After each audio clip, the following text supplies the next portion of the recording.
সবাইকে বাংলা নববর্ষের শুভেচ্ছা। শুভ নববর্ষ।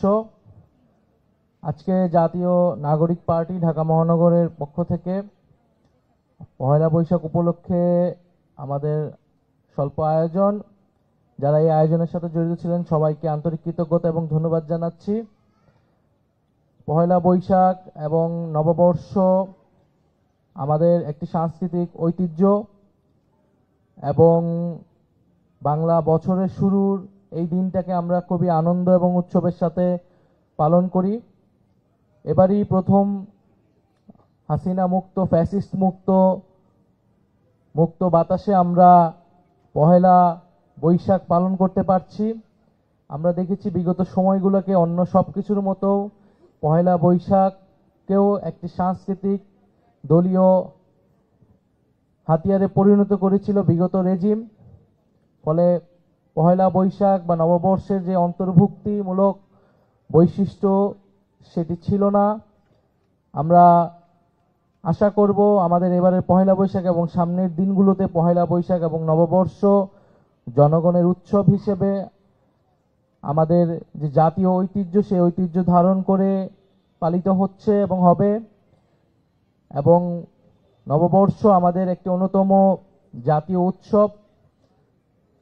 বাংলাদেশে বাঙালি এবং বাঙালি মুসলমানেরা তাদের যে সংস্কৃতি, ধর্ম, কৃষ্টি, কালচার, তাদের কৃষিভিত্তিক অর্থনীতি সবকিছুর সাথেই এই বৈশাখ এবং নববর্ষের ইতিহাস জড়িত। আমরা জানি নববর্ষের একটি উল্লেখযোগ্য অংশ হচ্ছে নবায়ন করা। হালখাতার মাধ্যমে ধার দেনা সবকিছু শোধ করা হয়। আমরা চাই যে এই রাষ্ট্রেরও নবায়ন হোক। জুলাই গণঅভ্যুত্থানের মধ্য দিয়ে সেই নবায়নের সূচনা হয়েছে এবং এই জুলাই বিপ্লব আমাদেরকে নতুন রাষ্ট্রের, নতুন বাংলাদেশের আকাঙ্ক্ষা আমাদের ভিতরে তৈরি করেছে।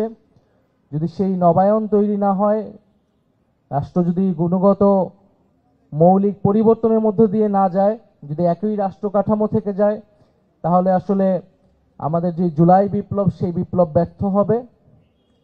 আমরা অলরেডি দেখছি যে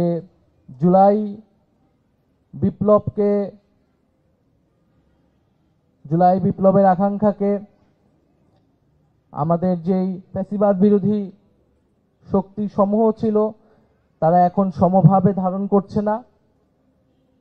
আমরা খুব স্পষ্টভাবেই সেই আন্দোলনের সময়গুলোতেও বলেছিলাম যে আমাদের ঘোষণাটা ছিল ফ্যাসিবাদের বিলোপ এবং একটি নতুন রাজনৈতিক বন্দোবস্তের প্রতিষ্ঠা। অর্থাৎ এই জুলাই বিপ্লব, জুলাই গণঅভ্যুত্থান কেবল কোনো ব্যক্তির পরিবর্তনের জন্য নয়, কেবল একটি দলের পরিবর্তনের জন্য নয়, বরং রাষ্ট্রের আমূল কাঠামোর পরিবর্তন এবং মানুষের যে ন্যায় বিচার পাওয়ার অধিকার, সেরকম ইনসাফ ভিত্তিক একটি সমাজ প্রতিষ্ঠার জন্য আন্দোলন।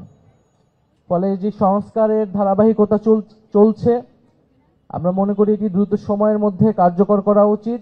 জাতীয় নাগরিক পার্টি তার জায়গা থেকে বিচার, সংস্কার এবং গণপরিষদ নির্বাচনের এজেন্ডা সামনে নিয়ে এগোচ্ছে এবং দ্রুত সময়ের মধ্যেই আসলে আমরা এই বিচার এবং সংস্কার কার্যক্রম দেখতে চাই। আমরা বিচার এবং সংস্কারের রোডম্যাপ চেয়েছি সরকারের কাছে।